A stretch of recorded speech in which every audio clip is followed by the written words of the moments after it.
Hello and welcome to the Project Footballer podcast, where we search to see if there's a formula to developing a footballer. Before we introduce today's guest, Marcelo and I just want to say a big thank you to everyone who sent us messages since we went live with the podcast last week. We've been really blown away by the feedback. It's also super helpful for us because when we hear what you guys like and what's helped you, we can tailor the questions to our expert guests that we get on. So please do keep the messages coming. Today, we are joined by one of the top performing players in the Premier League this season, Cameron Pinnock. Before we start, I want to read you some of your stats from this season, just to embarrass you, because these are absolutely class.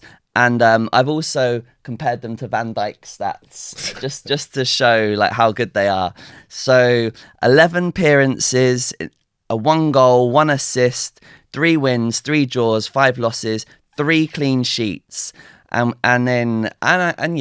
get with stats, Brentford probably are out of possession more than maybe Liverpool, but these stats are still so impressive. 13 tackles compared to Van Dijk's 4, clearances 39, Van Dijk 36, aerial battles 1, 53, Van Dijk 35, errors leading to goals 0, Van Dijk has also had 0, duels 174, Van Dijk 43, 2 big chances created. Were they both against Chelsea? I think so. Yeah, I was watching that game and I was like, stop it, Ethan. Van Dijk's created 1 and then successful 50-50s 4, Van Dijk 2. So incredible start to the season. You must be delighted. Yeah, I am. Personally and as a team, I thought we've adapted really well. And yeah, we're really excited to keep going and see where it takes us. Is the Premier League what you expected it to be? Yeah, I would say so. I think, as I just said before, we started really well. I think the last 4 games we've lost, but in those 4 games, I'd say in 3 of them, we could have easily got a result. So I think in terms of the Premier League, that just goes to show playing well isn't enough. Sometimes you just need that kind of clinicalness and that ruthlessness, and that's what can make the difference. I think from what I've seen, the performance levels has always been quite high, and you're always in games. It's very rarely you're out of games. So I think it's just those details maybe. Yeah. No, brilliant. What's been the hardest or the biggest difference from playing in the Championship to playing in the Premier League? I'd say being off the ball. So in the Championship, we were used to controlling most games. I think now, you got some top quality teams and players where we're going to have large periods where we're defending. And I think just being aware of, when you're out of possession, what the other team's doing, their patterns of play are kind of more structured, and, the strikers are really clever. They're never in your eye line. They're always looking to make runs off you or pull you wide or pull you in field. So it's just being aware of what a team's trying to do and not trying to get dragged around too much. Brilliant. And what's been the hardest team you've faced for you? What was the biggest challenge so far? So yeah, there's been a couple good sides. I'd say maybe during the Liverpool game, I think we noticed that on their counter-attacks, they counter-attack really fast. Lethal. So if we lose the ball, literally their midfielder or defender will get the ball and their first thought will be to look forward, and literally Salah and Mane are already trying to run in behind. So being aware of the counter-attacks, and obviously with Salah as well, he was on my side. There are a couple of times where Liverpool are in possession and you kind of just look not interested and just be walking around, and then like in a split second he'll just like make a dart like ready for the midfielder to receive the ball and play in behind. So yeah, he's really clever. A lot of the players are really clever, and it's just being aware of all that. Brilliant. So you've got 2 children, 1 more on the way. Yeah. Very exciting. Thank you. So Cameron is 6 Yeah, and Johan is 4. yeah, Did I correct. pronounce that correctly? Yeah, Johan. Cool. So how have they reacted to you being in the Premier League? Yeah, they've loved it. They've been to quite a few games this season. I think Cameron especially, you know, he's becoming more aware of the game as well now. He's the eldest one. Yeah, he's the older one. So, yeah, they're really enjoying it at the moment, being a part of it, the atmosphere. You know, my family told me when they're watching, you know, Cam's really loud, you hear him shouting and people in the crowd are like... But yeah, no, it's really good. Even, you know, sometimes after games when I get home, they'll be like, oh, Daddy, like the Leicester beat you guys today and stuff. And it's funny because they're so on that their kids, they're genuinely asking, like, they're just, you know, they're just curious and they're like, oh, you guys lost to Leicester and stuff. Like, we'll be just, I was like, yeah, son, thanks. But yeah, no, it's been really good. Do you find it's helped? Has he become more enthusiastic with his football? Yeah, definitely. You know, has he got that bug for it now, or has he's always had it? Or well, with Cam, it was interesting because he wasn't really as interested when he was young. So I think when I was at Barnsley, he come to a Barnsley game one time, and that was when he was maybe 3 going on 4. And ever since that game, that's when he caught the bug. So I think just being in the stadium and the atmosphere, and then he was mascot a couple games after that. And then once he had those 2 experiences, since then he's just been football crazy. But before that, he wasn't as into football. There would be times where, you know, like he might kick a ball around. But then that was different with my younger one, Johan. So from when he was like a baby, he used to just like always look for the ball and be playing football. So I'd be there like kicking the ball around with Johan, where Cam would be playing with the dinosaurs or other toys, or building like these crazy things with the Legos or the cubes. And yeah, it's interesting. That is really interesting, because with me, I kind of did it deliberately, I guess. I mean, it was, you know, Mason's my first one and whatnot, but from very young, I kind of put it in his face, you know, and he seems to have taken it really young. Is that maybe something, you know, when Cam was a baby and whatnot, you didn't really put it in front of him, or? Yeah, not really, because my thing was, I kind of, in my head, I kind of always knew that they'd kind of just gravitate towards it because of what you do. Yeah, and with Johan, so as I was saying, he was really into it when he was young, but then as he got a little bit older, he kind of started getting into other things what Cam was into. So I think that kind of older brother thing where you always want to be doing what your brother's doing. So Johan got into superheroes and dinosaurs, but then by that time Cam was back into football. Okay. And then Joe was into, you know, other things. But then obviously the last 6-7 months or so, Joe's like really got into football now. And okay, brilliant. Yeah, I mean, I probably do want to like stick on that subject a little bit more, because obviously the kind of like framing of the whole podcast is there a way to guarantee your child to become a footballer? If a parent was so determined, could they do it? And part of what we've been learning is that to get a player to get the practice hours in, they have to be in love with football. Yeah. And then we're then saying, can you kind of construct that? Can you find a way to get your child to fall in love with a game early? That's been an interesting kind of subject for us. And it's interesting that you being a pro footballer, you know, Cameron didn't necessarily like very, very early on like take to it. And that's with you, you know, as a pro.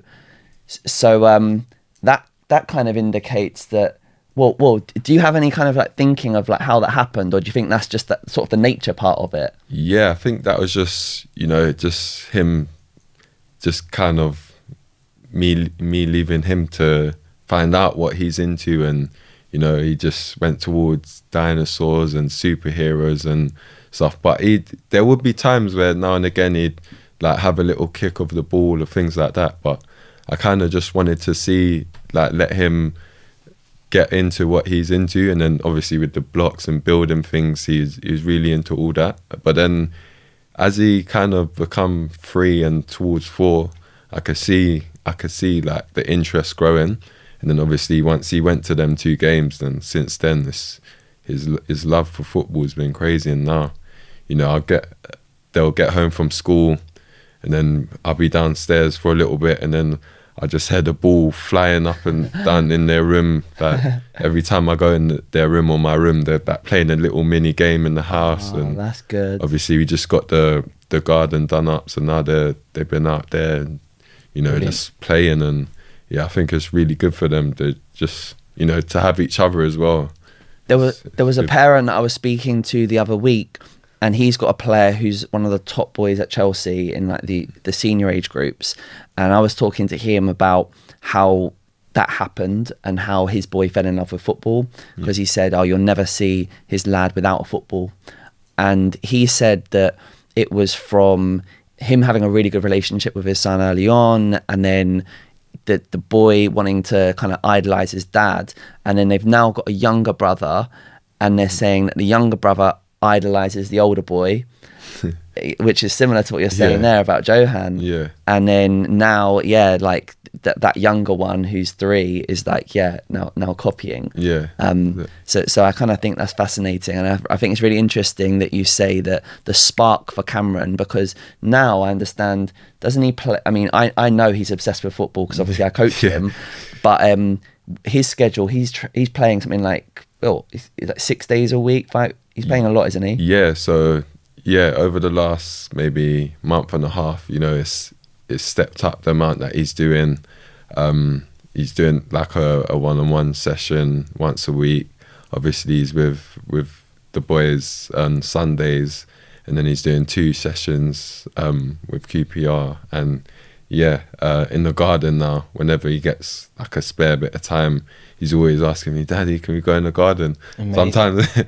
Sometimes I'm back from training, that knackered. He's asking me, can I go in the garden? And I can't stand. I'm like, oh gosh. Secretly, but, you know, must put a smile on your face though. That he does. wants to actually play It does. like, football with you. Yeah, and and the whatnot. fact that, you know, they're coming and asking me, you know, I feel like that I'll never, you know, say no, because that's kind of, I want to aid them in their interests and, you know, help them wherever I can. And, you know, it's not me pushing, kind of having to push him. It's him saying, can we go in the garden? Can we do this? Even the younger one, he was asking the other day as well. So, yeah.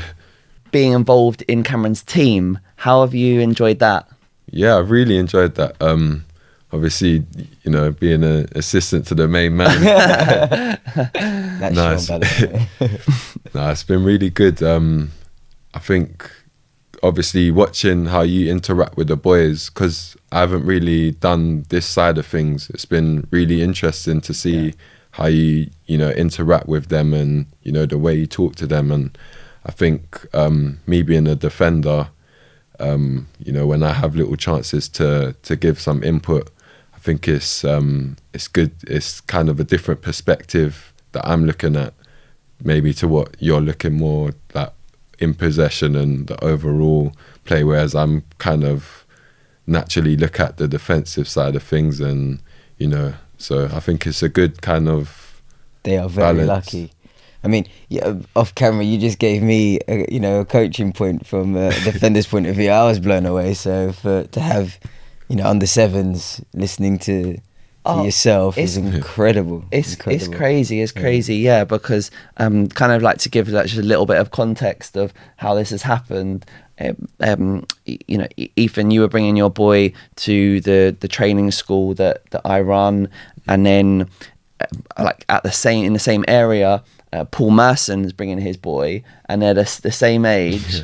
And so next thing, you know, we've got 2 footballers, and obviously like I'm an experienced coach and a scout, so yeah, like the combination of all three of us. I mean, like the information you gave the other day about like defending, like it's incredible.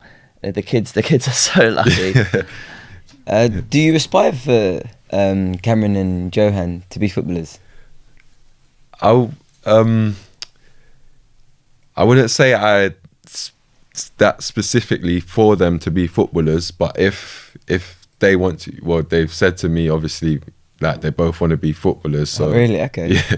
So I'm happy to do whatever I can to help them along the way. But with Cam especially, I think he's got quite a wide range of interests. Okay. So he's really into like drama and things like that as well.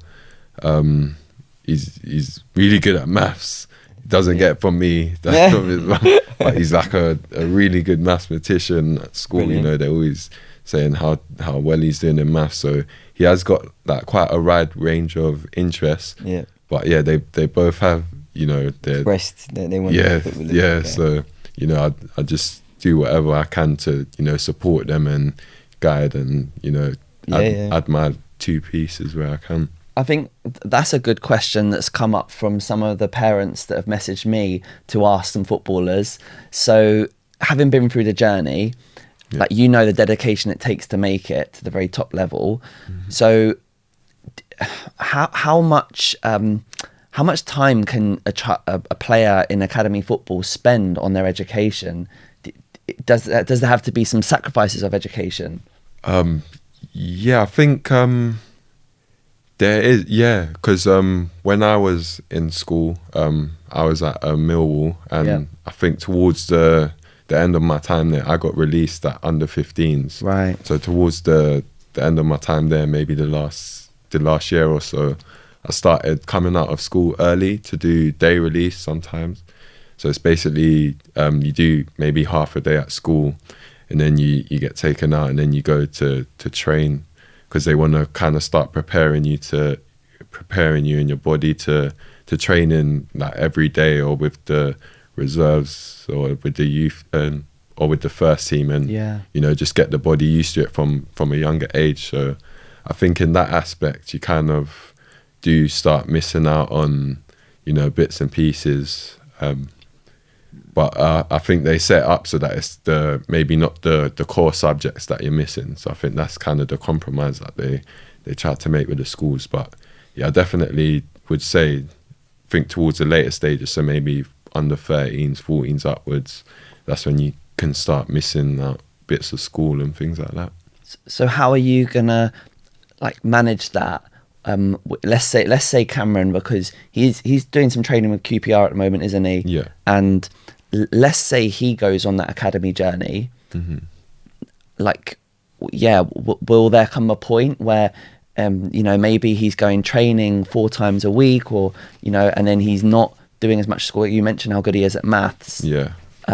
Is that a decision that you and Maria will make about like what kind of advice you do? And yeah, definitely. And I think there's always ways around things. So whether it be that maybe we make sure that the work that he would be doing in class, we get it sent to ask for him to maybe do in his own time, or that other sort of compromises. But I think it is really important for the educational side of things, because in football you get X number of boys that are in academies and playing and want to make it, but it's a harsh reality that not a lot actually make it to play in first team football. And so I think it's always important to have like other options, or like another plan.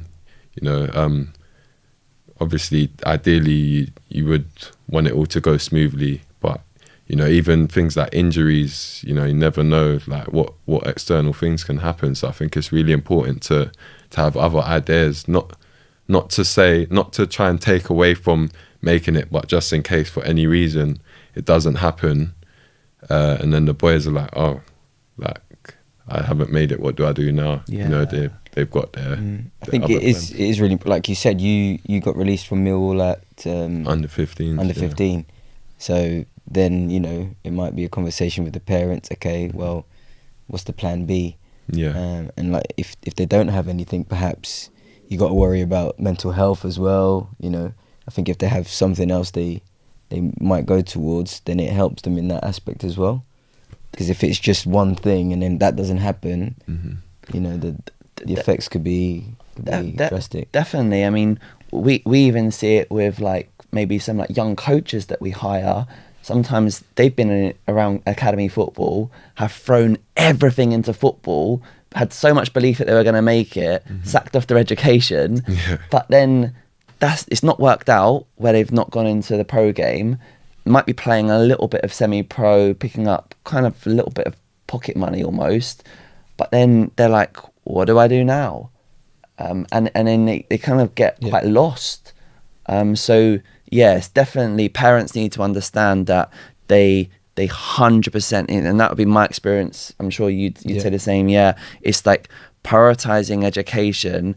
I've seen with the Chelsea players, like through the academy, like in recent years, they've been able to get really, really high GCSE results. I'm sure you've seen the same at Tottenham. Yeah, for sure. So it can be done. You can. I think you can balance them both. Definitely. And that was good. Sort of the solutions that you kind of offered. That's kind of your plan. Yeah. Should Cameron go that far? Yeah, and going on from that point as well, even players that have made it, you know, if they get asked, I think you hear a lot of them say, you know, if I didn't make it, I don't know what I'd be doing. So I think that's like the other side of the coin, the ones that were lucky enough to make it. They say themselves they didn't have a plan B, so they wouldn't know what they'd be doing. Well, you've got a great story of how you've made it all the way to the Premier League. Could you tell us, I mean, right from the start, like how old were you when you got into football? Okay, so I was really young. Okay. So from when I first could start, I know it's the cliche, but from when I first could start walking and running around, you know, I got videos of me at home just smashing footballs around in the front room. I have 3 older brothers, so it's common. Common denominator. Yeah, so from a young age, you know, there's videos of me, you know, walking around, kicking the ball, and then I'd lose. The TV would be on in the background, so I'd turn around to like watch TV, and then you hear my brother like trying to get my concentration back on the football. So obviously they're a bit older, so they're more focused, and then I'd kind of like want to know what's going on there, and then okay, the ball's back, and then from an early age, I was playing in the house, and then growing up, grew up on an estate. So from the window, there would be like a big square out in the middle, so you could see if any other kids were out playing. And you know, anytime someone was out with a football, you know, first question, Mum, can I go outside, play in the square? Yeah, and then, you know, I'd be down there playing for hours, and you know, it wasn't really any structure to it as such, but you know, 3-4 times a week, I think back in them days, you know, you play out until it gets dark. So got a lot of hours just playing, and you know, loads of touches on the ball, things like that. And then from there, my older brother, who's 5 years older than me, he was at a club based in Brixton called Ferndale. So when he used to train or have games, I'd always go there with my dad. My dad would be trying to watch the training sessions, but I'd be there with my ball on the side, like forcing him to have a kick about with me. And then I think you know, the coach, you know, he knew my family as well, so he kind of clocked onto it, and then he started like letting me get involved in little bits with the actual team. So 5 years older? Yeah, so maybe like just little bits in the warm up, and you know, little bits of passing things. So And how old do you think you would have been around this age? Around this age, maybe 7, 8. Yeah. 6, 7, 8. So I'd start doing bits of the warm up and little bits of the drill, and you know, I just got used to being in a setting with players older. Were you always tall? Nah, I wasn't always tall. I had quite a late growth spurt. I was probably average height most of my life, but so I started joining in with them, and then I started playing for my first Sunday league team when I was 7 or 8. They're a team called Glebe. I don't know if you heard of them. They're based around the Beckenham area. Yeah. So yeah, I was there for a season. I really enjoyed it. We train on Saturdays and play games on Sundays. Really enjoyed it. Was there for a year, and then I got picked up to go to the Millwall Development Centre. So I was there for a few weeks, and I think that was maybe 2 times a week training, and then maybe a game or so. And then I really enjoyed it because this is like more football for me. And I was there for a few weeks, and then they wanted me to train with the actual academy team. And what age was this now? So this would be under 9s. Right, okay. So then started training with the actual academy team, and then got offered a contract. And then, so at that point, I'm delighted. I'm playing football 2, 3, 4 times a week, and it's structured at this point now. Yeah. But I'm still doing all the bits outside as well. I'm still doing at school, or when I'm at home in the estate, I'm always playing. If I go to my cousin's house, they had a cage there. We go there often. We'll play there. So at this point, I'm getting a lot of football, and obviously I'm in the academy as well now. And then I've gone through the age groups. Then I got to under 15s, and basically I got released. They said maybe I wasn't aggressive enough, or I wasn't physical enough, things along them kind of lines. So we hear this a lot. I hear this a lot from clubs, or feedback, or parents are saying. How did you take to hearing this sort of feedback, and the setback from being released? Yeah, so it was really difficult. At school, I was always the guy that was playing football, or playing at like a good standard. So to get released, it's kind of, I kind of felt like, where do I go from here, kind of thing. So I think I kind of had an idea it was coming, because when you reach under 15s, they're kind of looking for the boys that can play for the under 16s. So there wasn't that many games, so I wouldn't be that season. I was basically just training and not involved in any games, because there's not many games at all. So I kind of started not losing my love for the game, but I wasn't really enjoying it, and I got to a point where I just thought, like maybe just it would be a good thing to be out of the environment and just go into a new environment. So for the end of that season, I think there was maybe a couple months left. I joined Fisher Athletic, who the manager. I knew his son. He was another boy that was at Millwall, I think he got released a year before me. So I joined that team. I knew a couple of the boys already, so it was some players I was familiar with, and I kind of just got that love back and enjoyment for the game, and I really enjoyed my time at Fisher Athletic. And was that a semi-pro, or were they pro? Yeah, I think they were semi-pro. Semi-pro. Yeah. Okay. So I really got my enjoyment back for the game, and after that I joined AFC Wimbledon's youth team. So my first year there, and that was good as well. But you would have been about 17 at this age? 16. 16 at AFC Wimbledon. So they signed you, or were they not? Yeah, I think this was when they was Conference Prem. Okay. So this was when just before they got back into the league. So I was there for a season, but then for the second year, they kind of changed their system of how they do it. So they changed the kind of they were linked to a college, where you have to do the college side of things along with the football. But I had already started college, and I was already doing my A-levels and stuff like that. So I didn't want to kind of throw that away and join this, where they're doing like BTECs and things like that. I was kind of already set in what I was doing. And then my older brother, again, he was at a non-league team called Dulwich Hamlet. Yeah. And, I think he spoke to the manager, told him that my brother, he's played for Millwall, whatever he's looking. And I kind of went into Dulwich Hamlet.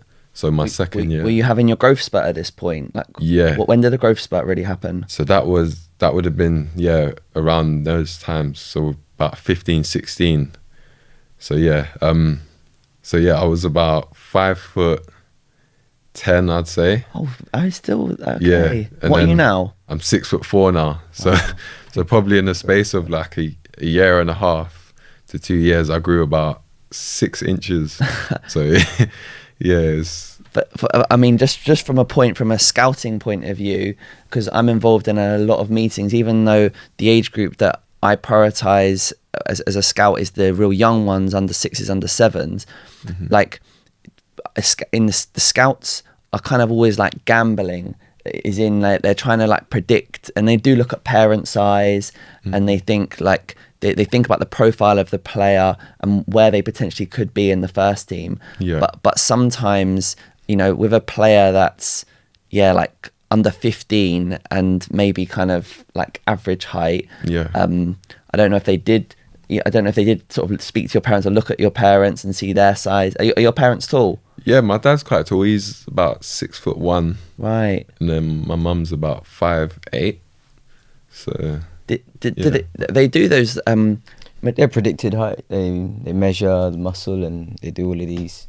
Did Millwall do any of those tests on you or anything? Or not that I know of. Right. Maybe is that maybe a newer thing. I'm not sure if they've done it back then. But there are examples. I remember reading an interview, and it was Tyrone Mings. He got released from Southampton because he was a defender, but they said he was too small, and now he's again 6'4", and he's done obviously really well. So it does happen. It does. These things do happen. Yeah. Yeah, but that's where scouting has to kind of, I suppose, in some ways be better. There needs to be other way at a certain point. Because obviously not everyone can make it to the top, so they have to pick their players, and often they do get things wrong. And it was almost like in your case, it was kind of unfortunate that you hadn't had your growth spurt early on, because maybe that might have given you like a physical advantage at that age, and it might help the scouts think, oh no, you know what, we need to persevere with this guy, because But on the other hand, from what you're saying, he's had first team experience playing men's football from a really young age.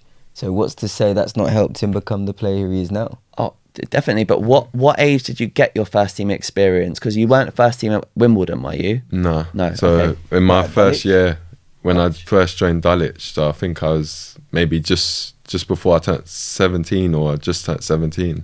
That's when I became involved with the first team. They got you straight there. Yeah. Brilliant. So I think that's invaluable, especially at that age, to get definitely play men's football. Yeah, it was like a whole different world. Really? Yeah, I still remember my first game.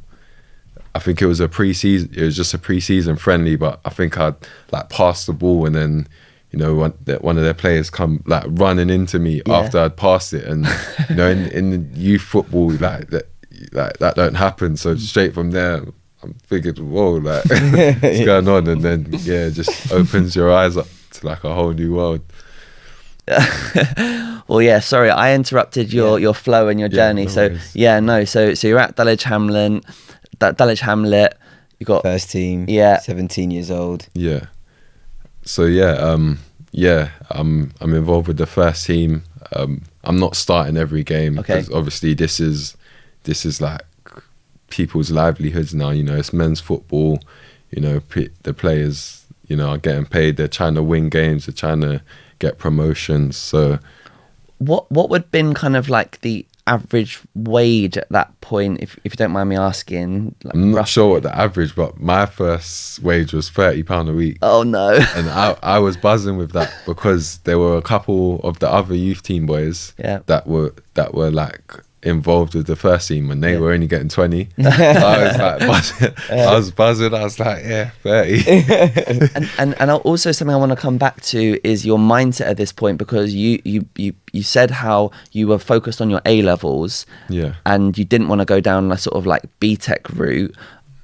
So at this point, like, what was your mindset like? Yeah, so, as I was saying, I'd done my first year of A level. They're called AS levels, the first year, and then it goes to A2. So I'd already done all that. So I was at a point where I didn't want to kind of just finish it there and then restart back doing BTEC, because it would have been basically a waste of a year. So I stayed at the college that I was at, and finished and done my A levels. And at the same time now, I'm juggling Dulwich Hamlet. And so at that point, I'm thinking, obviously, my parents are like, okay, so you've done your A levels. Yeah. Like, what are you planning to do now? Are you planning to start working, or, and at the time in my head, like, I'm still wanna, trying to pursue making it as a professional footballer. And, my dad, he's always had like a massive belief in me, like that I'm good enough. He's always kind of, even going back through the getting released with Millwall, he's always there. He had such a big belief in me, and that kind of spurred helped. you on. Yeah, because kind of thought like, if he's saying like I'm good enough, then surely he must like see something that I'm good enough to do it. So so that gave you a confidence when things were down. And so I'm trying to get in the mindset of like, were you thinking about going to university? Because you did go to uni, didn't you? I did in the end. I actually took a gap year. Right. So I took a gap year where I was just playing with Dulwich. So this would have been maybe the next season. And I'm playing a bit more regularly now. Yeah. But then I've had towards the end of that season, I've had to have an operation on my knee. So I basically had like a little, it's called an osteochondral lesion. Oh, right. So I've had a little keyhole surgery, and that's kind of set me back a little bit. Yeah. But at this time, I'm at uni now. I'm doing my degree, and I'm not working yet. So it's kind of just the Dulwich and then uni, and then so that was a bit of a setback in my football. That's maybe another season that I've lost out on, because I didn't start playing towards the back end of that season. So then the next season, that's when I'm like, okay, like this is like go time now, because I'm getting a little bit older. Yeah. And How old were you at this point? I'd say 19 now. Okay. So yeah, I'm 19, and obviously, black players, when you're trying to get scholars and stuff like that, I'm already past that age kind of thing. So I need to be, playing regularly, and where I can go into a team that will say, okay, like he's ready to challenge for a first team spot. So yeah, that year I started like really progressing. I kind of found my position then as well, because up until then I wasn't a centre back. Oh, really? Yeah. I didn't know. Yeah. So What position were you playing? So I was playing as a left winger, as a centre midfielder, bit as a left back. So I hadn't really had stamped my authority on the position. Obviously, like I said, with the growth spurt. Yeah. So before that, I was always a left winger. Lost a bit of pace, and got moved back. But it was actually by chance as well, because it was a pre-season game where I think both the centre backs were injured. So I was actually meant to be playing centre midfield that game, and then I've got moved to the back, and done really well. And since that pre-season game, the manager of Dulwich at the time, it's still the manager now. Is he?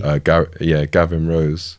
From there, he said, like, you're a centre back, and then Brilliant. just kicked on from then.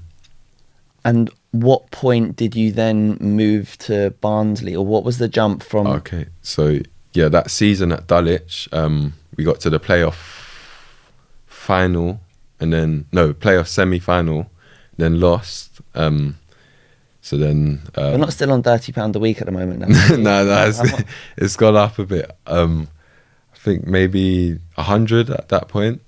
So So what was I saying? So we lost the playoff semis, and then next season, you know, at this point, I'm starting like every game now, you know, doing really well. So I feel like I'm in a place where, you know, I'm ready to move on. But I stayed for like another season, and then the next season we got to the playoff final and then lost in the playoff final. Yeah. So then, that another little setback. But then that's when I got the move to Forest Green. So and sorry, how old were you then? Yeah. So this was at 22. 22. 22, yeah. And then Forest Green is what? How many leagues above where they? So they're 2 leagues above where Dulwich was. So this was the Conference National. Yeah. Forest Green. Okay. So yeah, the one below League 2. Okay. And you've still got belief that you can make it. Yeah. And have you got even more belief now, or? Yeah, I do, because I've had that good season, like 2 really good seasons where I'm playing regularly, injury free. Yeah. And you know, we've had 2 high finishes. Unfortunately, didn't get promoted, but you know, I'm playing at a team that's at the top of that division. So I had good belief that you know, I was good enough to take the step up. And yeah, so I'd literally finished uni and graduated in the June of that year, and then in July I got signed for Forest Green. So I've kind of gone from part-time doing uni and then gone into full-time, so it basically worked out perfectly. Yeah, literally all the pieces of the puzzle came together. And when you went to Forest Green as a full-time footballer, because what division were Forest Green? Conference. Top, yeah, okay. Conference National. So were your kind of living expenses being covered at that point when you were full time with them? No, they wasn't. But I was on like a decent deal when I was there. You know, for the level they paid like quite well. So that really helped. I had to move up to Cheltenham. At this point, I had Cam in my second year of uni. Oh, right. So right.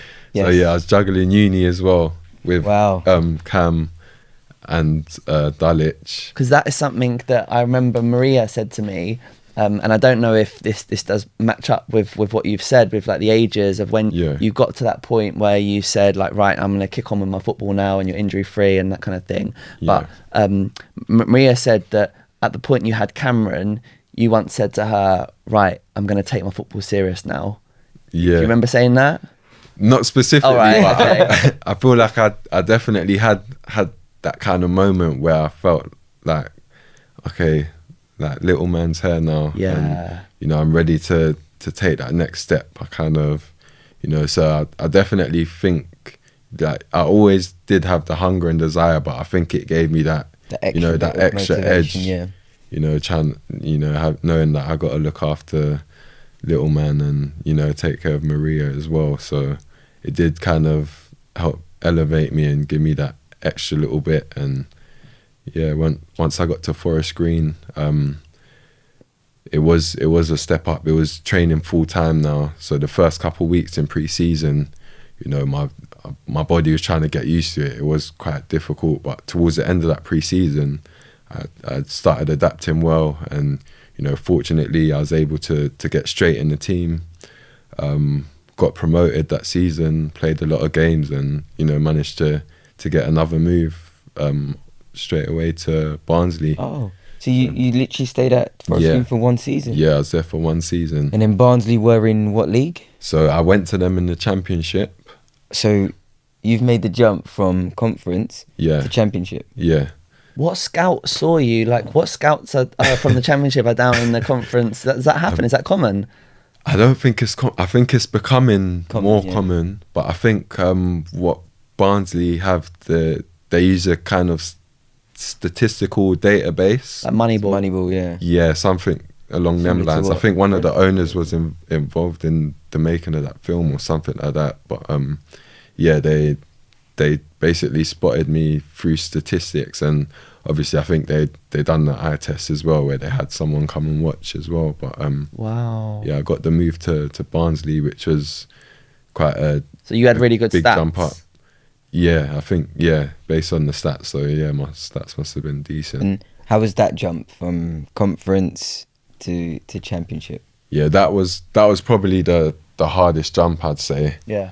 Because when I first joined Barnsley, you know, everything was like so sharp, and you know, players were like really intelligent, and you know, that was the first time I got to a level, and like I thought, okay, like yeah, like this is like these guys are like good, like proper. Yeah. So going into that season, I didn't start in the team, so there was like players that, you know, were playing ahead of me, and I didn't actually get my first start until just before Christmas.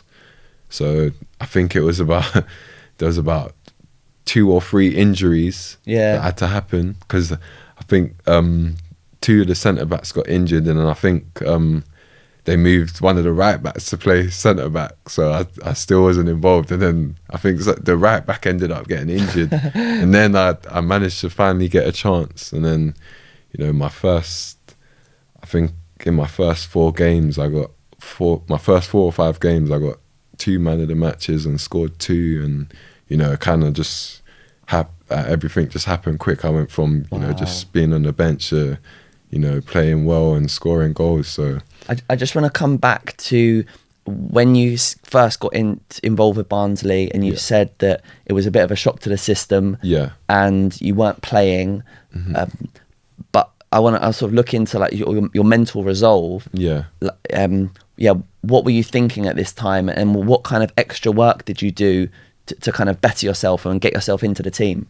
So that's interesting. I probably skipped over that, but you know, for the first 2-3 months when I wasn't involved, you know, it was really tough.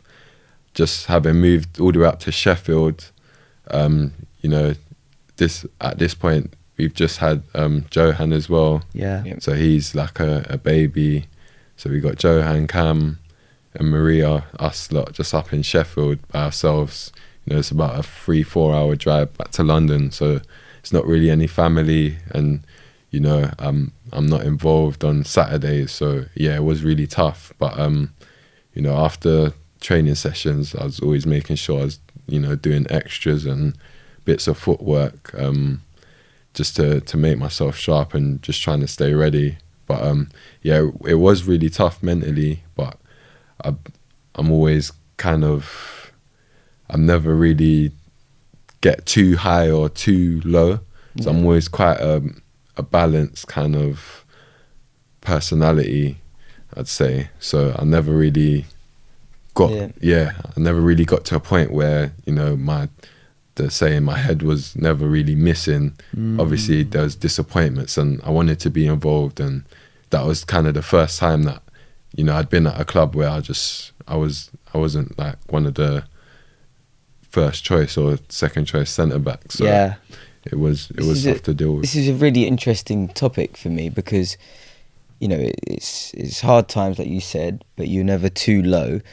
Does the fact that you had Maria by your side, you know, healthy relationship, and the two boys, did that help you keep, you know, level-headed and you know, focused? Yeah, definitely. You know, it's kind of like you have your football life and then you have your life. So obviously when I finish training and stuff, once you come home and you know, you see the boys, and you know, it's a chance to kind of just refresh and because you could see maybe a younger player who perhaps has moved, you know, it's from wherever, but has moved 3-4 hours away from home, but is by themselves and they're not playing.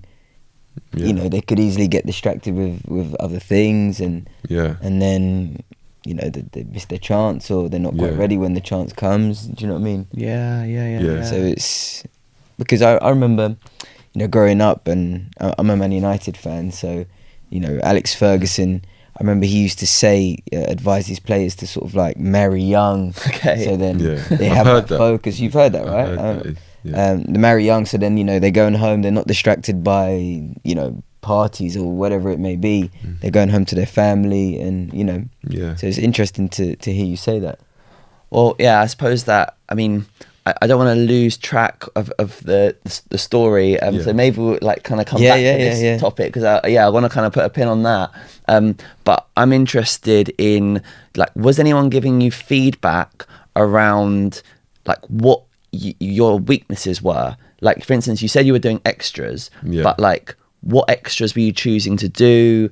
Was there a one-to-one coach kind of like saying, oh, you've got to work on your footwork, or your passing is not good enough on one side, or? So what it was, I think they felt that I wasn't maybe physically like strong enough. Obviously I'd done some work with the fitness coach, some extra bits in the gym. Okay. Also, the manager at the time was Paul Heckingbottom, who played as a defender himself. All right. So sometimes after sessions, a couple of the boys that maybe weren't playing regularly, he'd get a couple, like 2, 3, 4 of us, and maybe do position-specific drills. So whether it's receiving the ball as a defender and then playing out, or like heading. So different angles and different crosses and dealing with balls into the box. So the players that weren't involved would do like just little game situation stuff. And then I think personally the gym side of things with me, just to, try and get a bit stronger, which is what they felt I was probably missing. Those were the kind of main things that I was working on. So you took that feedback and you head down, determined and had a lot of desire, and you're just like, no, I'm going to keep improving and just keep getting better. Yeah, exactly. I think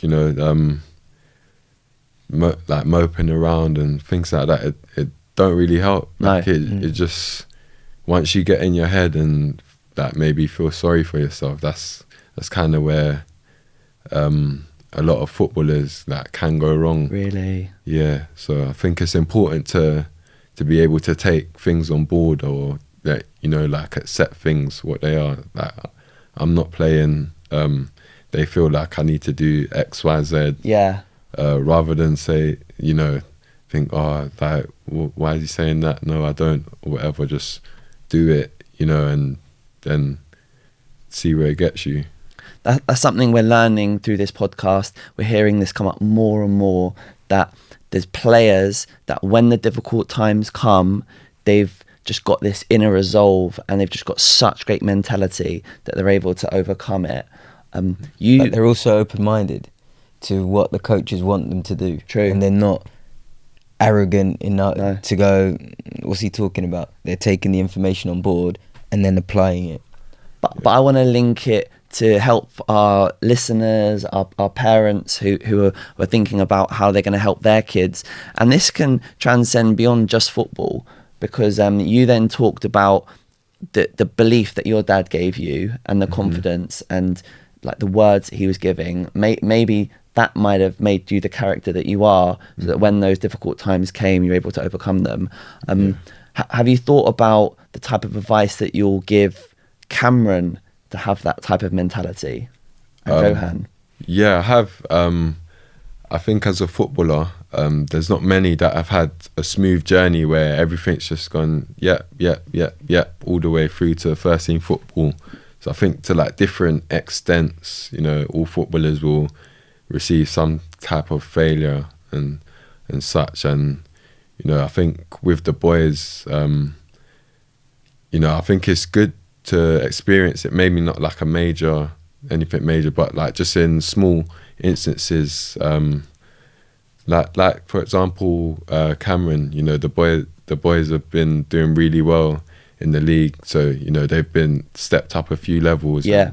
And, the first time they've experienced like a big defeat, and it's good to see their take on things, where I feel like with Cameron, his performance, his perception of his performance is more results based than an actual like how he performed kind of thing. Yeah. So the fact that they lost, he automatically would say, he's like, great, or okay. Whereas there may be things that he still does well, or other things not as well, that it would be similar to if they won the match to if they lose, but because they won, he'd think, okay, we won, so yeah, everything was good.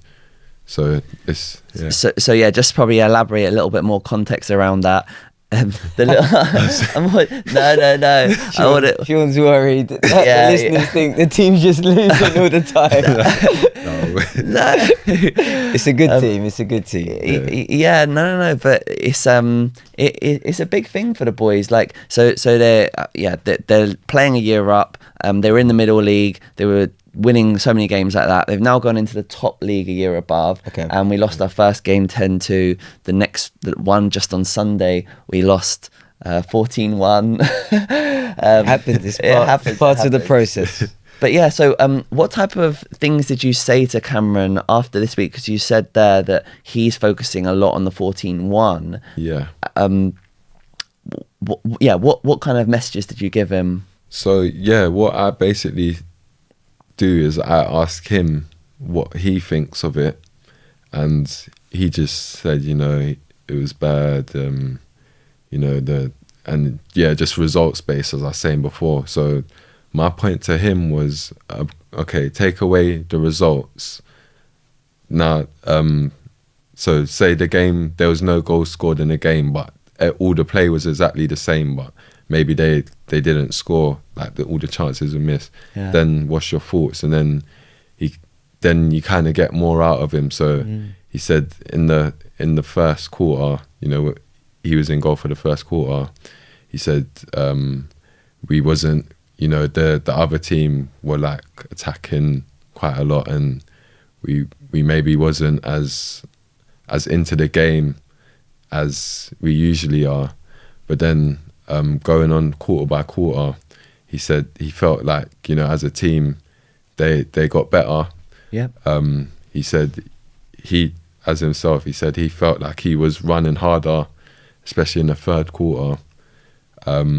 Obviously, once we kind of gave them our input in terms of the closing down and things like that. And I think breaking it down into quarters helps give a better perspective rather than just looking at the overall kind of result. And I think it shows how much guided they are by our input. So the fact that we pointed out that they're a fit bunch of kids, you guys can run and you can get close to people, and straight after that quarter we could see how sharp they were moving, how much more aggressive they were. And I think it's important for them to understand that it doesn't matter who they're playing against or how good or bad the other team is. The baselines are all that are always that you can always run that hard or press like that or be that aggressive. Despite the other side, the technical side, or in out possession, there's always those kind of baselines that you want to. I really like the way you've structured that, and because sometimes we can ask children about their, what do they think, and it's very vague. Yeah. But then the way you've done it, where you've broken it down, he's now really thinking about it, and he's really, giving back good answers, and so no, I like that. You've used the term there, baselines. I know you use the term non-negotiables. Non-negotiables, yeah, I use that term. I like that. Yeah, where it's, with Mason, if when he goes and plays, there are things where I want to see him. I want to see him try his best at all times. There's not, try his best, have fun, be respectful, listen. So these things, non-negotiables. That's the standard. Yeah. And then if he does that well. So what happens if he goes against your non-negotiables? What are you going to be like as a parent? It's a tricky situation. I don't know. Marcelo's boy is 2, by the way. He's 2, yeah. I think it'll be we have to have a conversation as to why that's not happened, and then I'll get his perspective on that. Will you be stern with him? I'd like to think so. I've seen the Son documentary, and I quite like the dad. Have you seen that? I haven't seen it. They put the police on him. He was kicking the ball at Son. Okay, maybe not to that extent. Not to that extent, but I think I like to be stern but fair. I think that's how I coach. I think most parents that know me, you know, I'm quite strict, but I'm also fair, and I'd probably be like that with Mason. All right, but you know, you're a super talented footballer. You're scout for Tottenham, amazing coach. You're a Premier League footballer. Like, you guys can have these conversations with your children, and you can give like the perfect football knowledge and the perfect football answer. Like, advice to other parents when they're on the way home.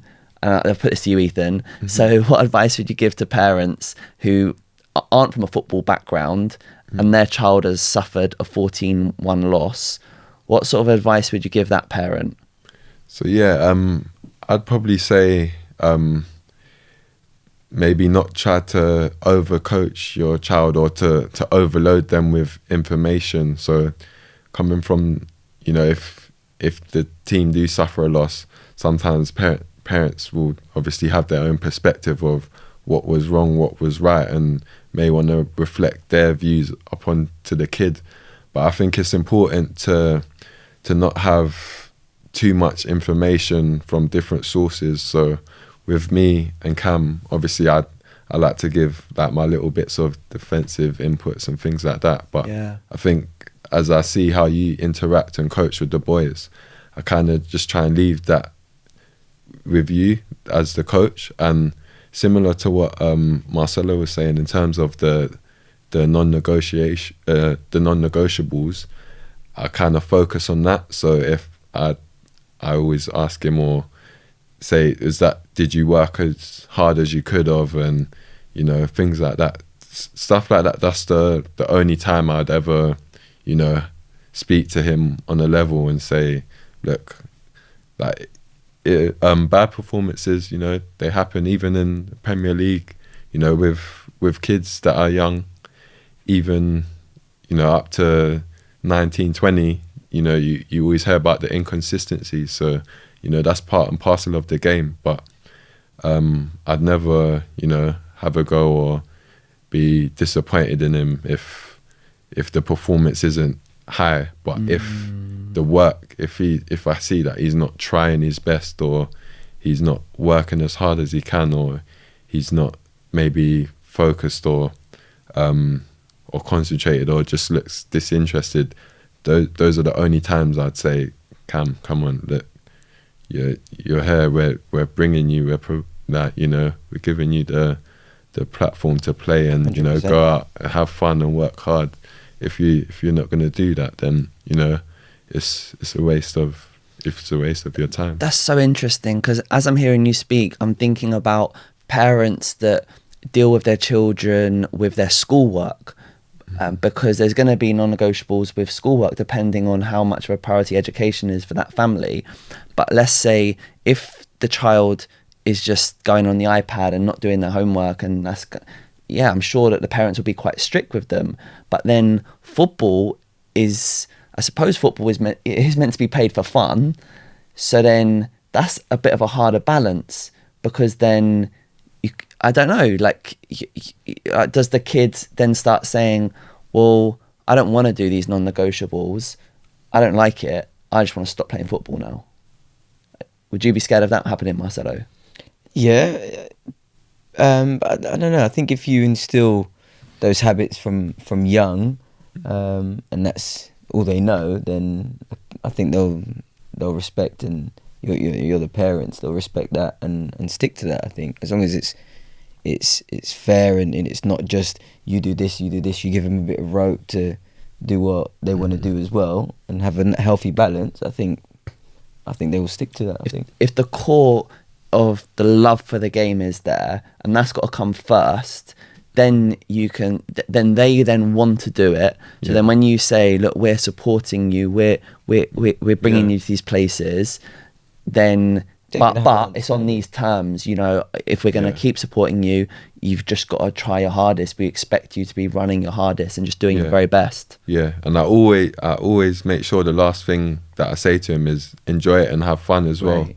So incorporate that into it. And I think an important part is, you know, if they ever do say, they don't want to do this, they don't want to do that, they just want to play But then I think linking it back to, you know, the professionals and showing them the top pros and Ronaldo, because, you know, they're at an age where they know who their Ronaldos are and the top players. If you just like maybe just show them videos of, you know, interviews of where he talks about how hard he has to work and things like that, and, you know, they'll see that and think, oh, like Ronaldo, he's been the best, one of the best top 2 players in the world for the last 10 years, and this is how hard he's working. You know, I want to do that as well. Yeah, I agree. I think if the message is clear from the very start, and it stays consistent, that's all they know. So my dad, you know, in your case, try my best, have fun. And that's in their minds from the start, and that's all they're gonna know.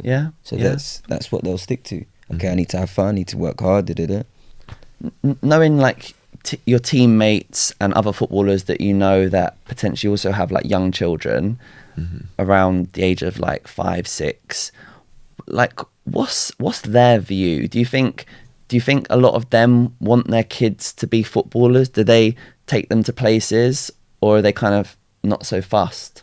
I think that's an interesting question. I think what I've like gauged from other players is that they're quite, compared to parents that say are not footballers themselves, I think they're more, take a more step back, relaxed approach to the whole thing. I think as players, you know, we know how long the process is, and, you know, how many different variables and things can happen along the way. So if things ain't set A, B, C, D like at right this minute, then, you know, we're quite relaxed about it. Whereas parents that maybe don't know the ins and outs of, you know, what's all to come, they kind of from a really young age they want their kid to be like bang on everything, like instantly. And if something isn't quite there yet, or they kind of, you know, get affected by it in a way. So I think that kind of relaxed approach just kind of comes from knowing that it is a marathon. You know, there's so many things and so much time along the way, and you know, kids from one week to the next, they change. So it's about just being able to kind of not get too worked up or worried about things, and just kind of, as time goes, you know, as they get older, they become more aware of, you know, and they understand more about what they're trying to do and what the purpose and why they're playing and things like that. So. It's hard though, because like we've seen a few footballers that have been probably like very, very chilled out of it, like not necessarily like so fast, but then their kids have then sometimes not had as many practice hours at some of the parents that are on it. So then, you know, the clubs are recruiting earlier and earlier.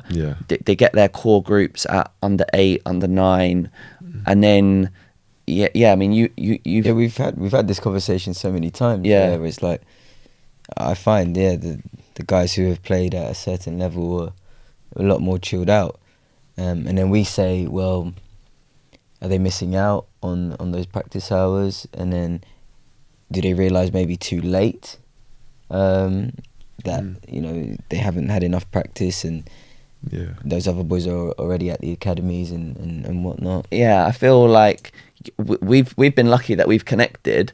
So then like I've been able to like explain at a very young age like what like the similar players of Cameron's age were doing, and then, you know, we started getting him like some one-to-one training like quite early on and that kind of thing, but maybe other footballers maybe they don't meet that person or meet that coach, and then but I just wanted to find out, do they actually want their kids to be footballers? Is it a thing of like, the next generation? Because there isn't that many footballers that go on to, like, Haaland is probably one of the most recent ones. Haaland, Maldini's boy, but they're not loads. It's interesting. I would say most of them probably would like be happy for their boys too. But like you were saying, in terms of the practice hours and, you know, from a young age, I think what a big thing is, I think in the last 20 years, you know, it has become younger. Right. So maybe when we were growing up, because we kind of wasn't in structured training and doing things at that age, maybe we all started a little bit later. So we kind of think that's the way it is. We don't know that, you know, from a young age, you know, this They have to be doing looking this. at this and this. So I think it definitely has, you know, progressed a lot in the last 15, 20 years. Yeah, that's so interesting. I definitely resonate with that 100%. Just kind of like bringing it all the way back, because it said we touched on it, didn't we? Yeah. Like this kind of like conversation that we're having around like relationships and how they can aid a footballer or negatively impact a footballer. Because this question actually came up from a parent who messaged me, and they said, "Oh, can you try and ask this?" so I think it's good that it sort of like naturally came up. But like, yeah, so with like youth team players, do you think that do you think managers judge them on their kind of like attitude to their relationships? I think it can definitely be a factor. Okay. I think you know, managers, they can see how, you know, in terms of what players are talking about and things like that. Even though us players probably don't know, but I think there's definitely like certain aspects to it where a manager may think like if a player's going out and regularly, or, you know, doing at this place and this place, I think managers definitely, there are ways that they become aware of it and may think, you know, like this kid, his head's not right, or stuff like that. But I think that's definitely common. Like they'd act more on it on younger kind of players, especially as well. So I think, you know, as players become more senior, they kind of have that leeway. You know, you've had. But I think, you know, as a starting point, I think certain managers would definitely, you know, look out for that. Have you experienced it? Don't have to say names, of course, but any friends of yours or that you've played with where very talented but perhaps lost their way because of a relationship or anything like that? Have you experienced that or seen that? To be fair, you know, growing up in South London, you know, there's so many like good, technically gifted players and smart players, hotbeds for talent, and definitely, like, you know, I've seen it happen to a lot of players that maybe they've been on the brink of, you know, like becoming even first team regulars, what kind of things outside of football and, you know, going out and things like that may have affected, you know, their progression in the actual game, and then maybe even at an earlier stage, you know, in the youth team, and, you know, trying to progress into the reserves and first teams. I've seen it on occasions where external influences and, you know, things outside of football just become reach a point where it's affecting their training and games. And like some of the players, you know, that I've known, they've had so much technical ability but haven't, you know, made a statement in the professional game where they've been more than good enough. They got the talent, but just so many external factors have, you know, unfortunately got in the way of that. Because we were saying off air, like, you know, what comes with going out and lack of sleep, or, you know, maybe alcohol comes into play, and, you know, because, you know, they might be in the youth team or they're training regularly, it might not show on the body because they're still training. So, but inside, you know, they'll probably not be as sharp as they can be, or just become sluggish, and then and even a lack of focus. Because if they're thinking about the next party rather than the next game or the next way that they can be better. Well, we had an experience in Sweden. Yeah.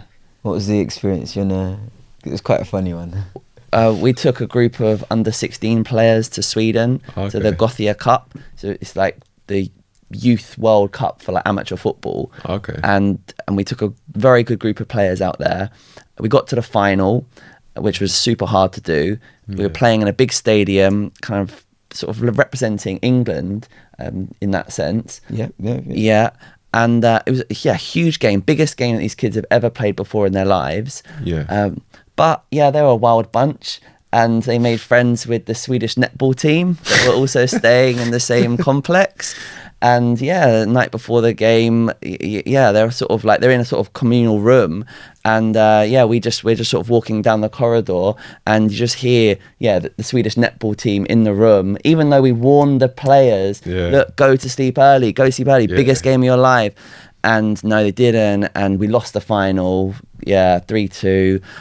I said to the players the next day, we said that none of these players at the moment have gone through to maybe, in fact, there's one who has got a pro contract, two pro contracts, and we're sort of being very careful not to name names. Their parents gonna listen. But what we said to the room, the message on the next day was that if you're going to make it, you have to make sacrifices. You have to put your football first. And kind of what you guys have demonstrated with your actions here is that football is secondary.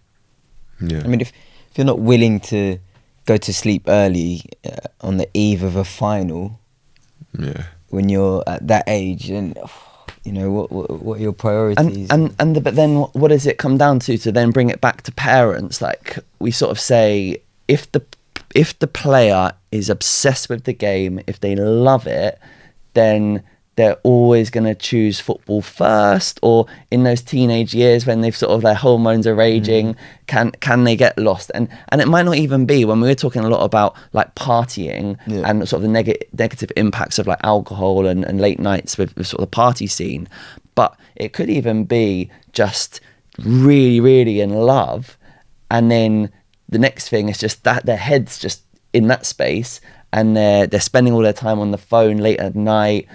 They may be not training quite as hard. I mean, that could be a thing maybe as well.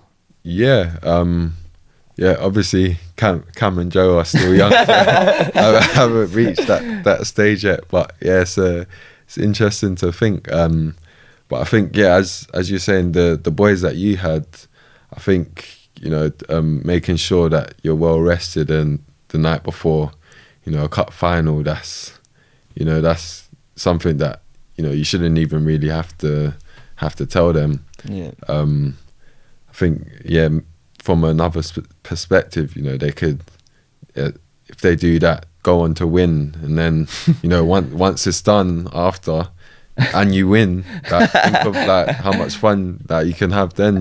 That's what they were thinking. They wanted to have their cake and eat it. And that's part of the discussion of where we want these sort of discussions to be thought-provoking. We definitely don't say we have the answers. It's kind of just like, how controlling do you go as a parent, or even as a club, like the top clubs where they've invested so much money in these amazing talented people, and they want them to get all the way through to the first team, and they want to try and minimize the risk of anything going wrong to these assets. So then I mean, I know that clubs do start having life coaches now, and they have a lot of like mentors. And so then I think, like, if you can try and give guidance and try and give examples of like past failures to players, hopefully they'll make the right decisions. Maybe that's the best approach to have, but you kind of don't need to let people find their way. And then, like you said, it could be that people, maybe like the letting off steam and the relationships that they have outside of football is aiding their football. It's kind of giving them a confidence or something. Or it can work both ways, and I think it's dependent upon the individual, and you can't, there's only a certain point to which a club can control certain aspects of what a player does. There comes a point where ultimately the decision's up to the player, so it's just what that player has, what they've experienced, what they what they've learnt from what they've been taught to kind of try and make the correct decisions for themselves. But yeah, it is up to the player. Yeah, ultimately, and Definitely tough. Yeah. I'm thinking now, when Mason's of age, like, what the hell am I gonna do?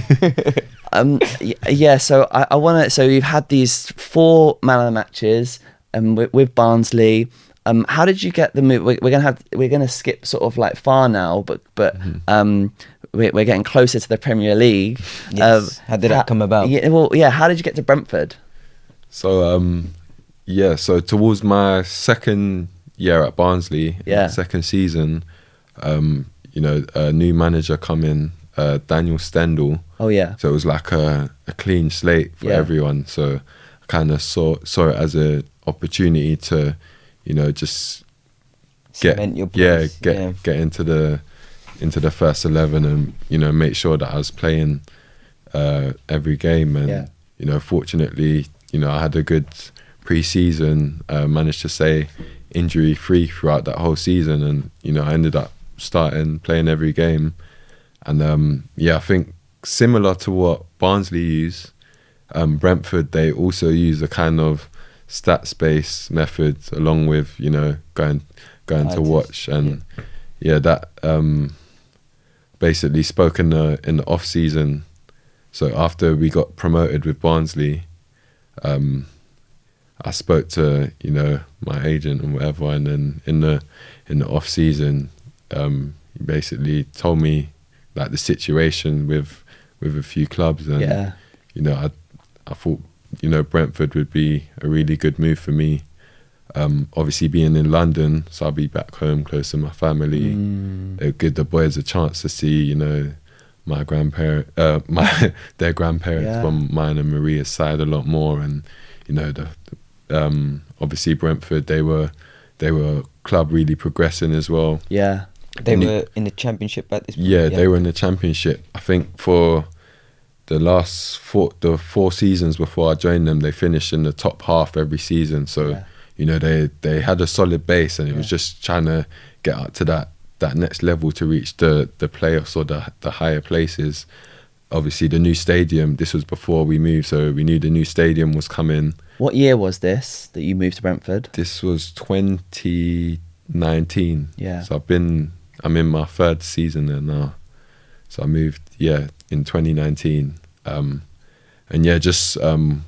I spoke to them, the way they play football, the way they want to play, and, the club ethos and things, everything just resonated with me. And, I felt like that would be like the perfect move for me. And then, it's worked out. It's a crazy story to go from all the way from... Well, before coming to the Prem, you had, what was it, playoff final, wasn't it, with Fulham? Yeah. Another setbacks. Yeah. How many setbacks? Like, how many playoffs, semi-final lost? Yeah. Lost, Couple but of then damage, yeah. Going from £30 a week at like age 19, that it was around to that the Prem. to the Prem, like, and now having all those stats that are better than Van Dijk. Yeah, incredible. Yeah, amazing. What has been like kind of really appreciate your time, and I think the information that you've given parents is invaluable. So thank you so much. What has been your highlight so far in your career? My highlight, so it's hard to pick one, so I'm gonna go with obviously the playoff final win against Swansea. So as Marcelo was just saying, losing the year before to Fulham, it was like a tough one to take after that long slog of a season and getting so close. So being able to bounce back straight away and get to the final again, but then taking that one extra step, was instrumental. So that was a really amazing point. And then I'd say scoring my first Premiership goal. I think as a kid growing up watching Match of the Day, it was always been my dream to make the Premier League, and to score in the Premier League. If you told me that five years ago, I'd be like, no way. what are you on about?